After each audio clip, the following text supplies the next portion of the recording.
ವಿಶ್ವೇಶ್ವರನಗರದ ವಿತರಕರ ಸಂಘಕ್ಕೆ ಉದ್ಘಾಟನೆ ಮಾಡ್ತಾ ಇರೋದು ತುಂಬ ಸಂತೋಷದ ವಿಷಯ. ಆಮೇಲೆ ನಮ್ಮ ಕರ್ನಾಟಕ ವಿತರ ಒಕ್ಕೂಟ 5 ವರ್ಷಗಳ ಕಾರ್ಯಕ್ರಮ ಮಾಡ್ಕೊಂಡು ಬಂದಿರೋ ಶಂಭು ಅವರು ಒಂದು ಸಂಘಟನೆ, ಒಂದು ಜಾಗದಲ್ಲಿ ಸಂಘಗಳು ಕಟ್ಟೋದೇ ಕಷ್ಟ ಇವತ್ತು. ಕರ್ನಾಟಕದಲ್ಲಿ ಅವಿರತ ಪ್ರಯತ್ನ ಮಾಡಿದ್ದಾರೆ. ಯಾರು ಏನೇ ಅಂದ್ರೂ ಅವ್ರ ಕೆಲಸ ಕಾರ್ಯಗಳು ಬಿಟ್ಟು ಮಾಡಿದ್ದಾರೆ. ಕರ್ನಾಟಕ ಪೂರ್ತಿ ಸುತ್ತಿ ಅವ್ರ ಕೈಯಲ್ಲಿ ಎಷ್ಟಾಗುತ್ತೋ ಒಂದು ಗುಂಪು ಕಟ್ಕೊಂಡು ಒಂದು ಒಕ್ಕೂಟ ಮಾಡಿದ್ದಾರೆ. ಒಕ್ಕೂಟದ ಅಡಿಯಲ್ಲಿ ಎಲ್ಲ ಸಂಘಟನೆಗಳು ಇಷ್ಟೊಂದಕ್ಕಾಗಲೇ ಎಲ್ಲ ಭಾಗದಲ್ಲೂ ಆಗ್ಬೇಕಾಗಿತ್ತು. ಪ್ರತಿಯೊಂದು ವಿತರಣಾ ಕೇಂದ್ರಗಳು ಕೂಡ ಆಗ್ಬೇಕಾಗಿತ್ತು. ಯಾಕೆ ಅವರವರೇ ತಲೆ ಕೆಡಿಸ್ಕೊಂತ ಇಲ್ಲ ಅನ್ನೋದು ಗೊತ್ತಿಲ್ಲ. ಒಂದು ಸಂಘಟನೆ ದೊಡ್ಡದಾಗಾದ್ರೆ ಎಲ್ಲರೂ ಪ್ರತಿಯೊಂದು ಅನುಕೂಲ ಮಾಡ್ಕೊಬೇಕಂದ್ರೆ ಸಂಘಟನೆಯಲ್ಲೇ ತೋರಿಸ್ಬೇಕು, ಇದು ಕಾರ್ಯಕ್ರಮಗಳನ್ನೇ ಮಾಡಿ ತೋರಿಸ್ಬೇಕು. ನಮ್ಮಲ್ಲಿ ಯಲಹಂಕ ಬಂದು ನಾವು 20 ವರ್ಷಗಳಿಂದ ಸಂಘಟನೆ ಮಾಡ್ತಾರೆ. 20 ವರ್ಷದಿಂದ ಸತತ ಪ್ರಯತ್ನ. 5, 10 ಜನ, 20 ಜನ ಮತ್ತೆ ಸೆಂಟ್ರಲ್ಲಿ ಸಂಘ ಉಳಿಸಕ್ ಬಂದ್ರು. ನಾವು ಮುಂದೆ ನಿಂತಿರೋರು ಯಾವುದೇ ಕಾರಣಕ್ಕೂ ಏನೇ ಹೇಳಿದ್ರು ನಾವು ಹಿಂದೆ ಕಾಲಿಗ್ತಾ ಇರಲಿಲ್ಲ.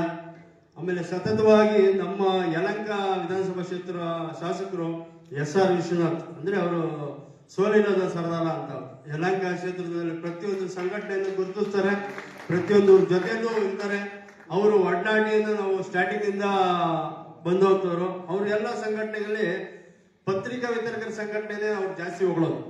ಯಾಕಂದ್ರೆ ಪತ್ರಿಕೆ ವಿತರಕರು ಒಬ್ಬರನ್ನ ನಾವು ಕಂಟ್ರೋಲ್ ಇಟ್ಕೊಂಡ್ಬಿಟ್ರೆ ಸಾಕು, ಓಟ್ಗಳು ಹೆಂಗ್ ಬರುತ್ತೆ, ಎಲ್ಲೆಲ್ಲ ಸಮಸ್ಯೆ ಇದೆ ಅಂತ ಗೊತ್ತಾಗುತ್ತೆ ಅಂತ ಹೇಳ್ತಾರೆ. ಅವ್ರು ನಮ್ಮನ್ನು ಇದುವರೆಗೂ ಕುಟುಂಬ ಅಂದ್ಕೊಂಡಿರೋದು ಹೊರತು ಪೇಪರ್ ಹಾಕೋರು ಅಂದ್ಕೊಂಡಿರ್ಲಿಲ್ಲ.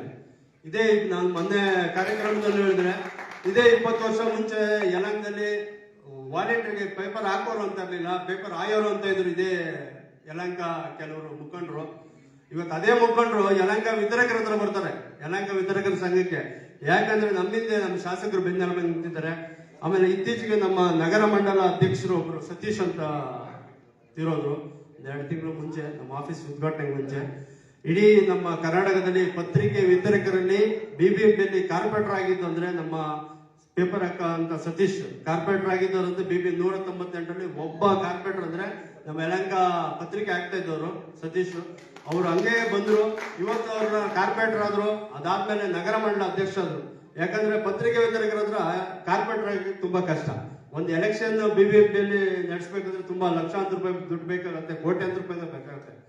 ಸದ್ಯ ನಮ್ಮ ಪತ್ರಿಕೆ ಸತೀಶ್ ಹತ್ರ ದುಡ್ಡೇ ಇರಲಿಲ್ಲ. ಪೇಪರ್ ಹಾಕೊಂಡು ಮನೆಯಲ್ಲಿ ಮೇಂಟೈನ್ ಮಾಡ್ತಾ ಇದ್ದವರು. ಅವ್ರ ವೈಫ್ ಕೂಡ ಟೀಚರ್ ಆಗಿದ್ರು. ಅಂತವ್ರನ್ನ ನಮ್ಮ ಶಾಸಕರು ಗುರುತಿಸಿ ಯಾಕೆ ಗುರುತಿಸಿದ್ರು ಅಂದ್ರೆ, ಎಲೆಕ್ಷನ್ ಅಲ್ಲಿ ಗೆಲ್ಬೇಕಂದ್ರೆ ಹಣಬಲ ಹೊಂದಿದ್ರೆ ಸಾಲಲ್ಲ, ಜನಬಲನು ಬರಬೇಕು ಅಂತ. ಎಲ್ಲ ಯಲಹಂಕ ಕ್ಷೇತ್ರದಲ್ಲಿ ಹುಡುಕಿದ್ರು, ಒಂದು ಕೈ ಇವ್ರದ್ದು ಜನಬಲ ಬಂತು. ಯಾಕಂದ್ರೆ ಪತ್ರಿಕೆ ಎಲ್ಲ ಪೇಪರ್ ಸತೀಶ್ ಅಂತ ಗುರುತಿಸೋದಕ್ಕೋಸ್ಕರ ಶಾಸಕರು ಏನ್ ಮಾಡಿದ್ರು, ಎಲ್ಲಾರನ್ನ ಮನವೊಲಿಸಿ ಒಂದೇ ಮನಸ್ಸಿಂದ ನಮ್ಮ ಸತೀಶ್ ಕೊಟ್ರು. ಚೆನ್ನಾಗಿ ಗೆದ್ರು. ಗೆದ್ಮೇಲೆ ಒಳ್ಳೆ ಕೆಲಸ ಮಾಡಿದ್ರು. ಅದಾದ್ಮೇಲೆ ನಗರ ಮಂಡಲ ಅಧ್ಯಕ್ಷರು 2 ಟರ್ಮ್ ನಗರ ಮಂಡಲ ಅಧ್ಯಕ್ಷರು. ಯಾವುದೇ ರೀತಿ ಅಹಂಕಾರ ಬೀಳಲಿಲ್ಲ, ಚೆನ್ನಾಗಿ ಮಾಡಿದ್ರು. ಪತ್ರಿಕೆ ವಿತರಕರು ನಾವು ಕಮ್ಮಿ ಅಲ್ಲ, ಎಲ್ಲಾದ್ರಲ್ಲೂ ಮುಂಚೂಣಿಯಲ್ಲಿದ್ದೀರಿ. ಇವತ್ತು ಯಲಹಂಕ ಒಂದ್ ಕ್ಷೇತ್ರದ್ದು, ನಮ್ಮ ಯಲಹಂಕ ಕ್ಷೇತ್ರದ ಹೇಳ್ತೀನಿ, 35,000 ಪತ್ರಿಕೆ ಹೋಗುತ್ತೆ ನಮ್ದು ಯಲಹಂಕ ಸರೌಂಡಿಂಗ್. ನಾವು ಯಲಹಂಕ ಒಂದು ಭಾಗ ಮಾಡಲಿಲ್ಲ, ಯಲಹಂಕ ಕ್ಷೇತ್ರ ಮಾಡ್ಕೊಂಡ್ರಿ. ಯಲಹಂಕ ಒಂದು ಅರ್ಧ ಕಿಲೋಮೀಟರ್ ಒಂದೊಂದು ಭಾಗ ಮಾಡಿದ್ರಿ. ಅಲ್ಲಿರೋ ಸರೌಂಡಿಂಗ್ ಎಲ್ಲ ಏಜೆಂಟ್ಗಳೆಲ್ಲ ಸೇರಿಸಿ ಸುಮಾರು ಒಂದು 50 ಜನ ವೆಂಡರ್ನ ಗ್ರೂಪ್ ಮಾಡಿದ್ರಿ. ನಮ್ಮ ಶಾಸಕರ ಅಡಿಯಲ್ಲಿ ಎಲ್ಲೆಲ್ಲಿ ಭಾಗ ಬರುತ್ತೋ ಪ್ರತಿಯೊಂದು ಸೇರಿಸ್ಕೊಂಡ್ರಿ. ನಾವು ಯಾಕೆ ಸೇರಿಸ್ಕೊಂಡ್ರಿ ಅಂದ್ರೆ, ರಾಜಕೀಯ ವ್ಯಕ್ತಿಗಳ ಹತ್ರ ಏನೇ ಮಾಡ್ಬೇಕಂದ್ರೂ ಜನ ತೋರಿಸ್ಬೇಕು, ಕಾರ್ಯಕ್ರಮಗಳು ತೋರಿಸ್ಬೇಕು, ನಮ್ಮ ಸಂಖ್ಯೆ ತೋರಿಸ್ಬೇಕು, ನಮ್ಮ ಸರ್ಕ್ಯುಲೇಷನ್ ಒಗ್ಗಟ್ಟು ತೋರಿಸ್ಬೇಕಾಗುತ್ತೆ.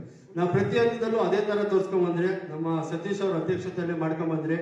ಆಮೇಲೆ ನಮ್ಮನ್ನ ಅವರು ಪ್ರತಿಯೊಂದು 5 ವರ್ಷ ನಾರ್ಮಲ್ ಆಗಿ ನಮ್ಮ ಜೊತೆಗಿದ್ರು. 5 ವರ್ಷ ಆದ್ಮೇಲೆ ನಾವು ರೋಡಲ್ಲಿ ಅಲ್ಲಿ ಪತ್ರಿಕಾ ವಿತರಕರ ದಿನಾಚರಣೆ ಮಾಡ್ತಾ ಇದ್ರಿ. ಆಮೇಲೆ ನಾವೊಂದು ಹಾಸ್ಟೆಲ್ಗೆ ಬಂದ್ರಿ, ಒಂದು ಸ್ಕೂಲ್ ಗ್ರೌಂಡ್ಗೆ ಬಂದ್ರಿ, ಆಮೇಲೆ ಒಂದು ಸಮುದಾಯ ಭವನಕ್ಕೆ ಬಂದ್ರಿ, ಆಮೇಲೆ ಒಂದು ಚೌಟ್ರಿಗೆ ಬಂದ್ರಿ. ನಾವು ಚೌಟ್ರಿ ಇದುವರೆಗೂ ಅಷ್ಟು ವರ್ಷಕ್ಕೂ ಒಂದು ಚೌಟ್ರಿದಾಗ್ಲಿ ಇನ್ನೊಂದಾಗ್ಲಿ ಅವರು ಹಣ ಇಸ್ಕೊಳ್ತಾ ಇರಲಿಲ್ಲ, ಉಚಿತವಾಗಿ ಮಾಡ್ಕೊಡ್ತಾ ಇದ್ರು.